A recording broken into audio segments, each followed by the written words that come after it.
उस सरकार के दौरान मनमोहन सिंह जी की सरकार थी, लेकिन उस वक्त न्यूक्लियर वेवर के खिलाफ आज के सत्ता पक्ष जो थे वो विरोध कर रहे थे और इस सदन के अंदर ऐसी चीज ला करके इस पटल पर रखी गई जो इस सदन के नाम पर काला धब्बा साबित हुई है।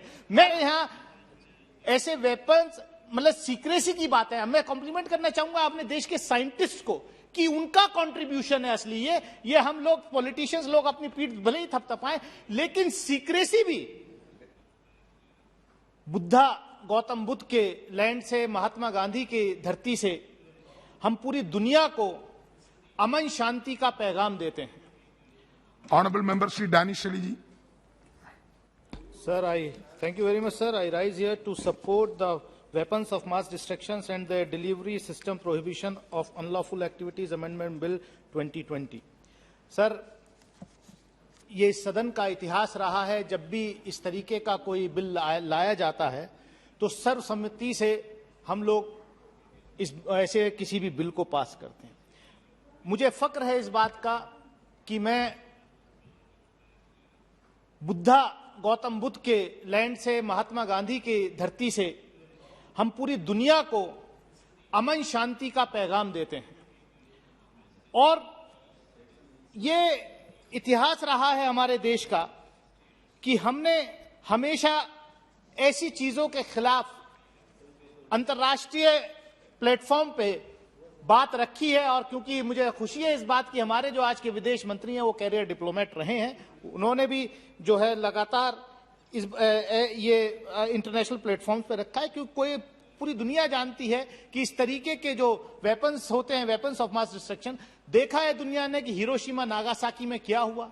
वेपन्स ऑफ मास डिस्ट्रक्शन के नाम पे इराक के अंदर इतने दिन क्या हुआ, वहां कुछ नहीं निकला।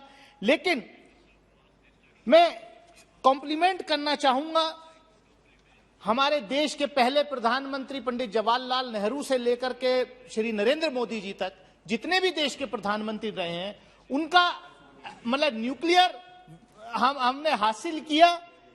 श्रीमती इंदिरा गांधी के जमाने में न्यूक्लियर टेस्ट हुआ, वाजपेयी जी के जमाने में न्यूक्लियर टेस्ट हुआ, शायद उससे पहले वो हो सकता था, जो मेरी जानकारी है काफी पहले तैयार था। लेकिन क्योंकि उस वक्त के प्रधानमंत्रियों की प्रायोरिटीज कुछ और थी आफ्टर लिबरलाइजेशन, या हमारे पड़ोसी मुल्क के साथ शांति बहाल करने की, शायद इसलिए उसको डिले किया गया। लेकिन वाजपेयी जी के टाइम पे वो जो है पोखरण टेस्ट हुआ। और जहां तक हमारे यहां ऐसे वेपन्स मतलब सीक्रेसी की बात है, मैं कॉम्प्लीमेंट करना चाहूंगा अपने देश के साइंटिस्ट को कि उनका कंट्रीब्यूशन है असली ये हम लोग पॉलिटिशियंस लोग अपनी पीठ भले ही थपथपाएं, लेकिन सीक्रेसी भी ऐसी सीक्रेसी कि किसी को पता नहीं था पूरी दुनिया में। देश के अंदर भी सिर्फ 3 लोगों को पहले मालूम था, honourable prime minister Vajpayee ji, honourable उस वक्त के डिफेंस मिनिस्टर जॉर्ज फर्नांडिस साहब, और जो साइंटिफिक एडवाइजर थे प्राइम मिनिस्टर के डॉक्टर एपीजे अब्दुल कलाम साहब। सिर्फ 3 लोगों को मालूम था। लेकिन वहीं हम देखते हैं कि किस तरीके से हमारे पड़ोसी मुल्क के जो न्यूक्लियर साइंटिस्ट थे उन्होंने जो है लीक किया, उन्होंने वहां की टेक्नोलॉजी ट्रांसफर की और ऐसे लोगों के हाथ में लग गई जो दुनिया को खतरा बन सकता है। लेकिन हमारे यहाँ जो है सीक्रेसी रही, और क्योंकि वो पाकिस्तान ने खुद माना कि वो AQ खान ने जो है गलती की है और वहां से इंफॉर्मेशन लीक की है। मैं सभापति महोदय, मैं इतना ही कहना चाहता हूं कि न्यूक्लियर सप्लाई ग्रुप की यहां बात आई, जो क्लीन वेवर की बात थी, मैं चाहूंगा मंत्री जी जब अपना जवाब देंगे उस पर क्लैरिटी देंगे, उस पर जो है रोशनी डालेंगे।